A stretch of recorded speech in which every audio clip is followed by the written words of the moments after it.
नमस्कार मित्रांनो, सामान्य विज्ञान वर्ग 8 प्रकरण 10 पेशी आणि पेशी अंगके भाग 4 पेशी अंगके त्यांची रचना व कार्य। मित्रांनो, सजीवांचे शरीर ज्या सूक्ष्म आणि पायाभूत घटकापासून बनलेले असते त्यास पेशी असे म्हणतात। सजीवांच्या शरीरातील मूलभूत रचनात्मक आणि पायाभूत एकक म्हणजे पेशी होय। पेशी हा सजीवांच्या शरीरातील सर्वात लहान सजीव घटक होय। सजीवांच्या शरीरातील ह्या पेशी आकाराने अत्यंत सूक्ष्म असतात, म्हणून त्यांना साध्या डोळ्यांनी पाहता येत नाही। पेशींना पाहण्यासाठी आपणास सूक्ष्मदर्शक यंत्राची गरज पडते। पेशीमध्ये विविध कार्य करण्यासाठी पेशीला मदत करणारे अनेक लहान लहान अवयव असतात, त्यांना पेशी अंगके असे म्हणतात। पेशीत विशिष्ट कार्य करणारे पेशीतील उपघटक म्हणजे पेशी अंगके होय। पेशीतील या पेशी अंगकांना पेशीचे अवयव असे म्हणतात।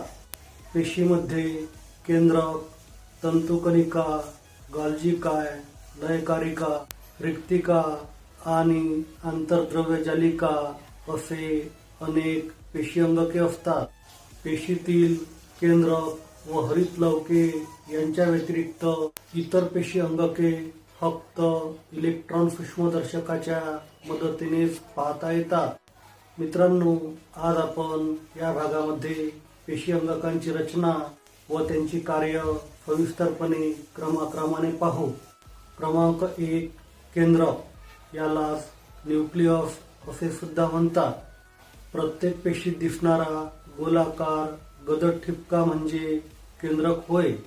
केंद्रक हे पेशीतील मोठे गोलाकार अंगक असून ते साधारणपणे पेशीच्या मध्यभागी असते। केंद्रक पेशीचा सर्वात महत्त्वाचा भाग होय। पेशीच्या सर्व कार्यावर नियंत्रण ठेवण्याचे प्रमुख कार्य केंद्रक करतो। तसेच पेशी विभाजनात सुद्धा केंद्रक महत्त्वाची भूमिका बजावतो। इलेक्ट्रॉन सूक्ष्मदर्शकाखाली पाहिल्यास केंद्रकाभोवती दुपदरी आवरण असते व त्यास छिद्रे असतात। केंद्रकात असणाऱ्या द्रव्यास केंद्रकी द्रव्य असे म्हणतात। केंद्रकाच्या आतील भागातून बाहेरील भागात विविध पदार्थाचे वहन या छिद्रातून होते। केंद्रकामध्ये एक गोलाकार केंद्रकी म्हणजेच न्यूक्लिओलस असतो व रंगसूत्राचे जाळे असते। रंगसूत्रे ही पातळ दोऱ्यासारखी असून पेशी विभाजनाच्या वेळी त्यांचे रूपांतर गुणसूत्रामध्ये होते।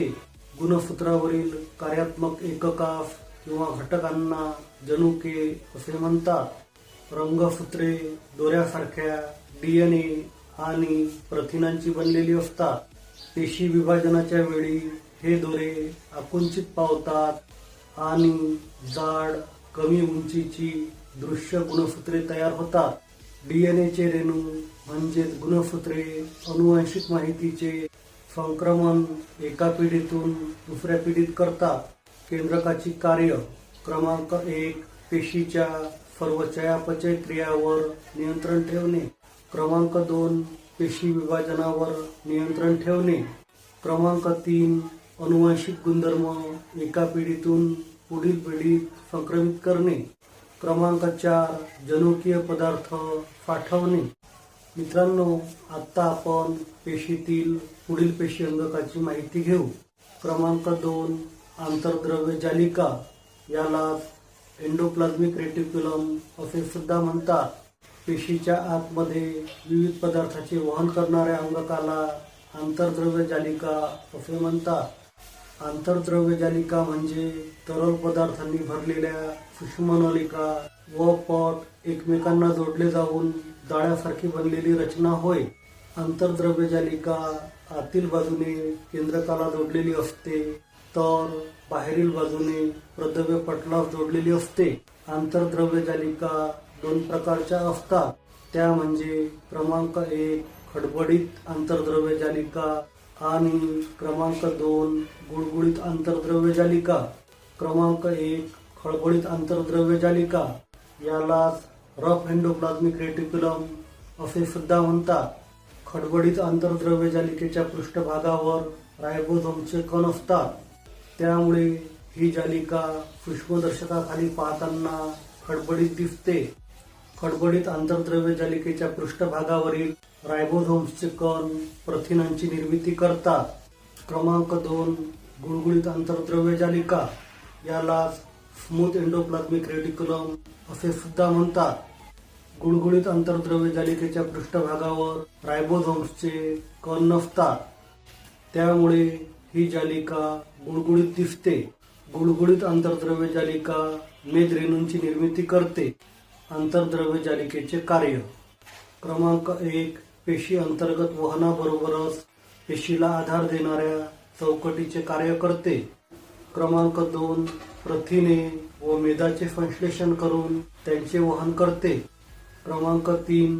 अन्न, हवा, पाणी यांच्यामार्फत शरीरात आलेल्या विषारी पदार्थांना जलद्रावणीय करून शरीराबाहेर टाकते.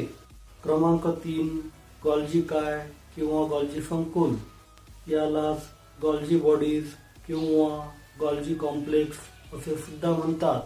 कॅमिलिओ गॉल्जी या जर्मन शास्त्रज्ञाने सर्वप्रथम गॉल्जी काय या पेशी अंगकाचे वर्णन केले. गॉल्जी काय हे एकमेकांना समांतर असलेल्या 5 ते 8 चपट्या व पोकळ कोशांचे बनलेले असते. हे कोश हवा निघून गेलेल्या फुग्यासारखे दिसतात. या कोशांना कुंडे म्हणजेच सिस्टर्नी असे सुद्धा म्हणतात. या कुंडांमध्ये विविध प्रकारची विकरे असतात. आंतरद्रव्य जालिकाकडून आलेली प्रथिने गोलीय पिटिकांमध्ये बंदिस्त होतात. त्यानंतर ती गॉल्जी काय पटलाच्या निर्मितीक्षम बाजूशी संयोग पावतात आणि स्वतःमधील द्रव्य कुंडांमध्ये रिकामी करतात. कुंडांच्या घड्यातून पुढे सरकताना कुंडातील विकरामुळे त्या प्रथिनांमध्ये अनेक जैवरासायनिक बदल होतात. ही बदल झालेली प्रथिने पुन्हा गोलीय पिटिकांमध्ये बंद होऊन गॉल्जी संकुलाच्या परिपक्व बाजूने बाहेर पडतात. म्हणजेच कारखान्यातील वस्तू बांधून पुढे पाठवणाऱ्या पॅकिंग विभागासारखे कार्य गॉल्जी संकुलामार्फत केले जाते. गॉल्जी संकुलाचे कार्य. क्रमांक 1. गॉल्जी संकुल हे पेशीतील स्त्रावी अंगक आहे. क्रमांक 2. रिक्तिका व स्त्रावी पिटिकांची निर्मिती करणे. क्रमांक 3. पेशीभित्तिका, प्रदव्य पटल आणि लयकारिका यांच्या निर्मितीत मदत करणे. आत्ता आपण पुढील पेशी अंगकाची माहिती घेऊ, ते म्हणजे लयकारिका. क्रमांक 4. लयकारिका. यालाच लायसोझोम असे सुद्धा म्हणतात. लयकारिका हे एक साधे एकपदराने वेष्टित कोश असून त्यामध्ये पाचक विकरे असतात. पेशीत घडणाऱ्या विविध चयापचय क्रियेत तयार होणाऱ्या टाकाऊ पदार्थाची विल्हेवाट लावणारी संस्था म्हणजे लयकारिका होय. वनस्पती पेशीमध्ये लयकारिकांची संख्या अत्यंत कमी असते, तर प्राणी पेशीमध्ये लयकारिकांची संख्या जास्त असते. लयकारिकांची कार्य. क्रमांक 1. पेशीवर हल्ला करणाऱ्या जीवाणू व विषाणूंना नष्ट करते. म्हणजेच ही पेशीची रोगप्रतिकारक यंत्रणा होय. क्रमांक 2. जीर्ण व कमजोर पेशी अंगके व कार्बनी कचरा हे टाकाऊ पदार्थ लयकारिकेमार्फत पेशी बाहेर टाकले जातात. या प्रक्रियेला स्वयंलय म्हणजेच ऑटोलिसिस असे म्हणतात. म्हणून लयकारिकांना उद्ध्वस्त करणारे पथक असे सुद्धा म्हणतात. क्रमांक 3. पेशी जुनी, जीर्ण व खराब झाल्यास लयकारिका फुटतात व त्यातील विकरे स्वतःच्याच पेशीचे पचन करतात. म्हणून लयकारिकांना आत्मघातकी पिशव्या असे सुद्धा म्हणतात. क्रमांक 4. उपासमारीच्या काळात लयकारिका पेशीतील मेद व प्रथिने यांचा वापर करून ऊर्जा पुरवतात. क्रमांक 5. टॅडपोलचे जेव्हा पूर्ण बेडकात रूपांतर होते तेव्हा लयकारिकामार्फत शेपटाचे पचन केले जाते. क्रमांक 5. तंतुकणिका याला मायटोकॉन्ड्रिया असे सुद्धा म्हणतात. पेशीला लागणारी ऊर्जा निर्माण करण्याचे कार्य तंतुकणिका करतात. म्हणून तंतुकणिकांना पेशीचे ऊर्जा निर्मिती केंद्र असे म्हणतात. तसेच पेशीला लागणारी ऊर्जा पुरवण्याचे कार्य तंतुकणिका करतात. इलेक्ट्रॉन सूक्ष्मदर्शकाखाली पाहिल्यास तंतुकणिका दुहेरी आवरणाची बनलेली असते. तंतुकणिकेचे बाह्य आवरण सच्छिद्र असते, तर आतील आवरण घड्यांनी बनलेले असते. तंतुकणिकेतील या घड्यांना शिखा असे म्हणतात. तंतुकणिकेच्या आतील पोकळीत असलेल्या जेली सदृश्य द्रव्यात रायबोझोम्स, फॉस्फेटचे कण आणि डीएनएचे रेणू असल्याने ते प्रथिनांची निर्मिती करू शकतात. तंतुकणिका पेशीतील मेद व कर्बोदकांचे विकरांच्या साहाय्याने ऑक्सिडीकरण करून ऊर्जा निर्मिती करतात. या प्रक्रियेत तयार झालेली ऊर्जा एटीपी म्हणजेच ॲडिनोझिन ट्रायफॉस्फेट या ऊर्जा संपन्न संयुगात साठवून ठेवतात व गरजेप्रमाणे पेशीला पुरवतात. वनस्पती पेशीत तंतुकणिकांची संख्या कमी असते, तर प्राणी पेशीत तंतुकणिकांची संख्या जास्त असते. तंतुकणिकेचे कार्य: क्रमांक 1 एटीपी हे ऊर्जा समृद्ध संयुग तयार करणे. क्रमांक 2 पेशीला ऊर्जा पुरवठा करणे. मित्रांनो, आता आपण पुढील पेशी अंगकाची माहिती घेऊ. क्रमांक 6 रिक्तिका याला व्हॅक्युओल्स असे सुद्धा म्हणतात. स्थायू व द्रव पदार्थाची साठवणूक करणारे पेशी अंगक म्हणजे रिक्तिका होय. रिक्तिकांना ठराविक आकार नसतो. पेशीच्या गरजेनुसार रिक्तिकेची रचना बदलत जाते. रिक्तिकेचे पटल एक पदरी असते. वनस्पती पेशीतील रिक्तिका आकाराने मोठ्या असतात, तर प्राणी पेशीतील रिक्तिका आकाराने लहान असतात. सामान्यपणे वनस्पती पेशीमध्ये रिक्तिकांची संख्या कमी असते, तर प्राणी पेशीमध्ये रिक्तिकांची संख्या जास्त असते. रिक्तिकांची कार्य: क्रमांक 1 पेशीचा परासरणीय दाब नियंत्रित करणे. क्रमांक 2 चयापचय क्रियेत निर्माण झालेले ग्लायकोजन, प्रथिने आणि पाणी इत्यादी पदार्थ साठवणे. क्रमांक 3 प्राणी पेशीतील रिक्तिका टाकाऊ पदार्थ साठवतात, तर अमिबाच्या रिक्तिकेत अन्न पचनापूर्वी साठवले जाते. म्हणून अमिबातील रिक्तिकांना अन्न रिक्तिका असे म्हणतात. क्रमांक 4 वनस्पती पेशीतील रिक्तिका पेशीद्रव्याने भरलेल्या असतात व त्या पेशीला ताठरता आणि द्रुतता प्राप्त करून देतात. क्रमांक 7 लवके यांनाच प्लास्टिड्स असे सुद्धा म्हणतात. वनस्पतीच्या पानांना हिरवा रंग, तर फुलांना, फळांना लाल, निळा, हिरवा, केशरी, जांभळा असे अनेक रंग कशामुळे प्राप्त होतात? मुलांनो, वरील भागांना विविध रंग देणारे पेशी अंगक फक्त वनस्पती पेशीत आढळते, ते म्हणजे लवक. लवके द्विपटलयुक्त असून ती 2 प्रकारची असतात. ते म्हणजे क्रमांक 1 अवर्ण लवके, यांना पांढरी किंवा रंगहीन लवके असे सुद्धा म्हणतात, आणि क्रमांक 2 वर्ण लवके, यांना रंगीत लवके असे सुद्धा म्हणतात.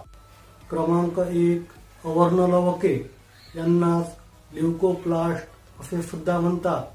अवर्ण लवके ही रंगहीन असतात. अवर्ण लवके ही पाने किंवा फुलामध्ये आढळत नाही. अवर्ण लवके ही अप्रकाश संश्लेषीय भागामध्ये आढळतात. अवर्ण लवके प्रामुख्याने मुळांमध्ये आढळतात. अवर्ण लवके स्टार्च, मेद आणि प्रथिने साठवण्याचे कार्य करतात. क्रमांक 2 वर्णलवके यांना क्रोमोप्लास्ट असे सुद्धा म्हणतात. वर्णलवके ही वनस्पती पेशीतील रंगीत लवके होत. वर्णलवकामुळे वनस्पतीच्या पानांना हिरवा रंग प्राप्त होतो, तर फुले, फळे यांना विविध रंग प्राप्त होतात। मित्रांनो, आता आपण हरित लवकांची माहिती घेऊ। हरित लवकांना क्लोरोप्लास्ट असे सुद्धा म्हणतात। वनस्पती पेशीतील अत्यंत महत्त्वाचे अंगक म्हणजे हरित लवके होय। हरित लवकास पेशीचे स्वयंपाकघर असे सुद्धा म्हणतात। हरित लवकात हरितद्रव्य असते, त्यामुळे वनस्पतीच्या पानांना हिरवा रंग प्राप्त होतो। वनस्पतीच्या पानात होणाऱ्या प्रकाश संश्लेषण क्रियेसाठी हरित लवके अत्यंत महत्त्वाची असतात। हरित लवके सौर ऊर्जेचे रासायनिक ऊर्जेत रूपांतर करतात। हरित लवकांच्या पेटिकेमध्ये प्रकाश संश्लेषणासाठी आवश्यक विकरे, डीएनए, रायबोझोम्स व पिष्टमय पदार्थ असतात। हरित लवके ही वर्णलवके असून त्यांचे इतर वर्णलवकात रूपांतर होऊ शकते। उदाहरणार्थ, हिरवे कच्चे टोमॅटो पिकल्यावर त्यातील हरितद्रव्याचे रूपांतर लायकोपीन मध्ये होते, त्यामुळे पिकलेल्या टोमॅटोला लाल रंग प्राप्त होतो।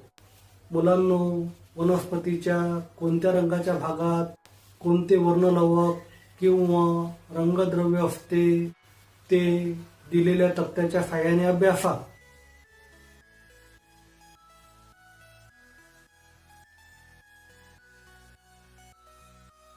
लवकांची कार्य। क्रमांक 1, हरित लवके सौर ऊर्जा शोषून घेऊन तिचे रासायनिक ऊर्जेत रूपांतर करतात, म्हणजेच अन्नात रूपांतर करतात। क्रमांक 2, वर्णलवकामुळे पाने, फुले, फळे यांना विविध रंग प्राप्त होतात। क्रमांक 3, अवर्णलवके पिष्टमय पदार्थ, मेद व प्रथिने यांचे संश्लेषण व साठवणूक करतात। मित्रांनो, जर तुम्हाला आमचा व्हिडिओ आवडला असेल तर कृपया आमच्या चॅनलला लाईक, शेअर आणि सबस्क्राईब करा। थँक्यू।